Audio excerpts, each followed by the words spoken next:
For the first time in 2,000 years, Jews had a state of their own. Though it represented only 1/6 of 1% of the Middle East, that was unacceptable to the Muslims.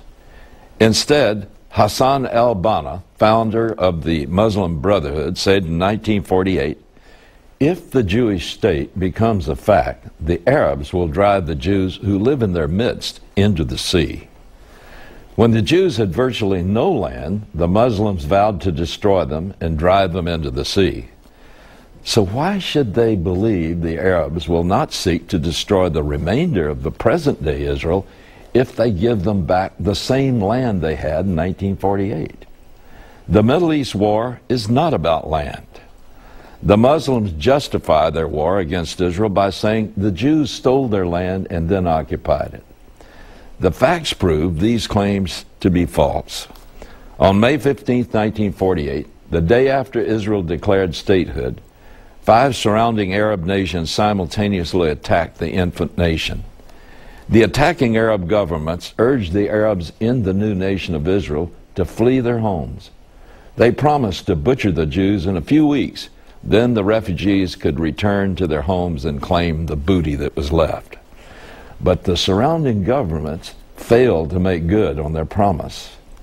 Against all odds, the Jews held them off.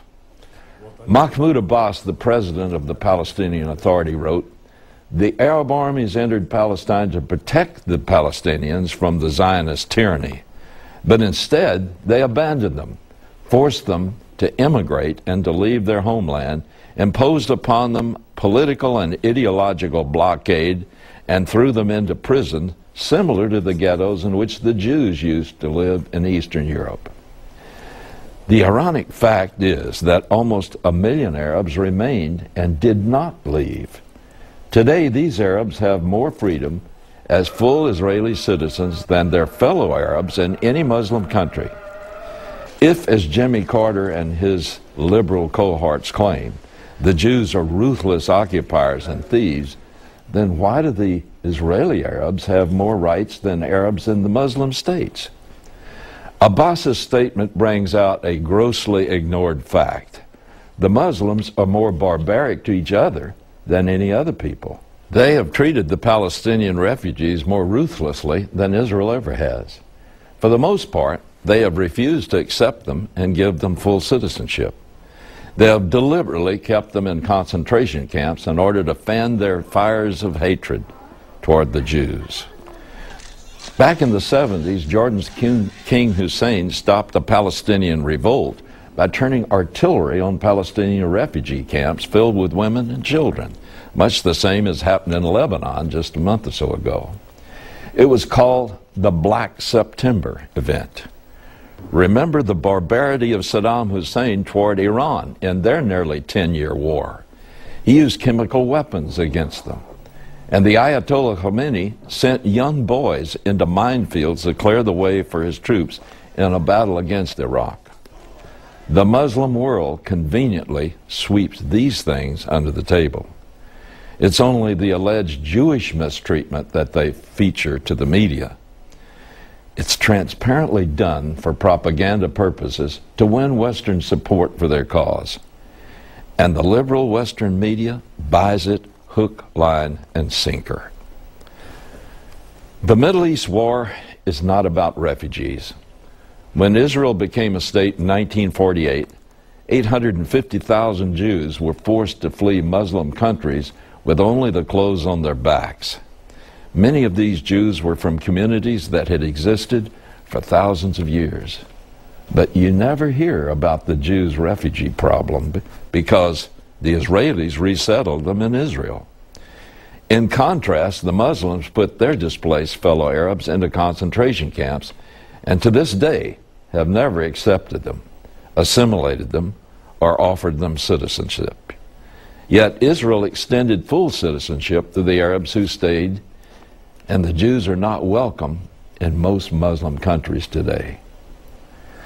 The Palestinian cause is not about self-determination.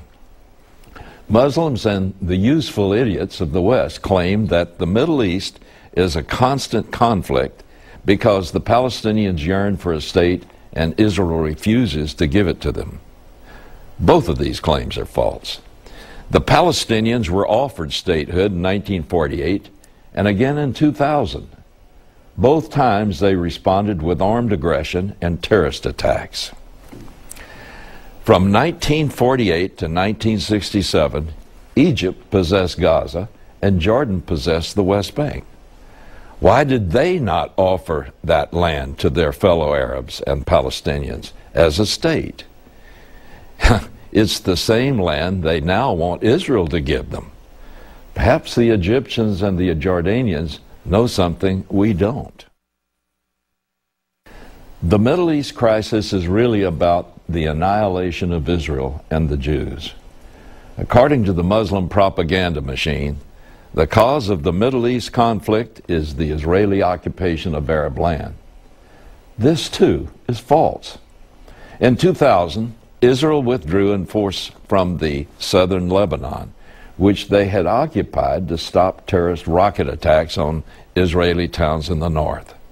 Hezbollah and Hamas immediately began launching missiles supplied by Iran against Israeli civilians in the northern Israel.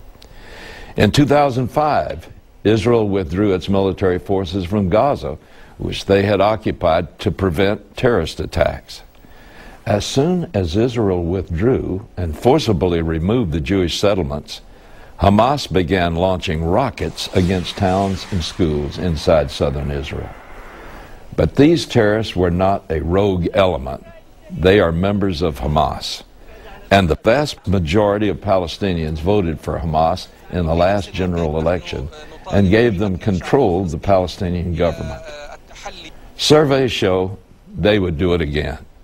If the Palestinians have immediately and relentlessly attacked Israel, both from Lebanon and Gaza, when the Israelis gave them that land to them, why do we think they will not do the same when Israel gives them the West Bank and the Golan Heights?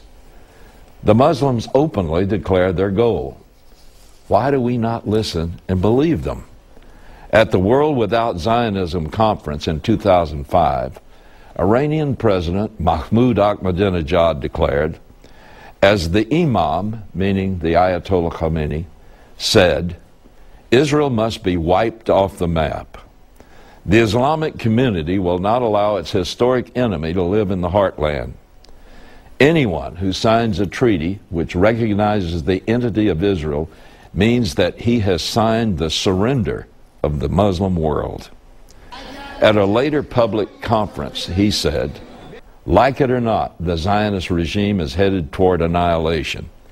The Zionist regime is a rotten, dried tree that will be eliminated by one storm. Hezbollah leader Hassan Nasrallah is even more blunt. At various times he has said, the Jews are a cancer which is liable to spread again at any moment. There's no solution to the conflict except with the disappearance of Israel. If they all gather in Israel, it will save us the trouble of going after them worldwide. Folks, all of this is fitting into the exact predictions about the reborn state of Israel in the last days. When I return, I'll share with you what the Bible tells us about this unreal and irrational hatred toward the nation of Israel.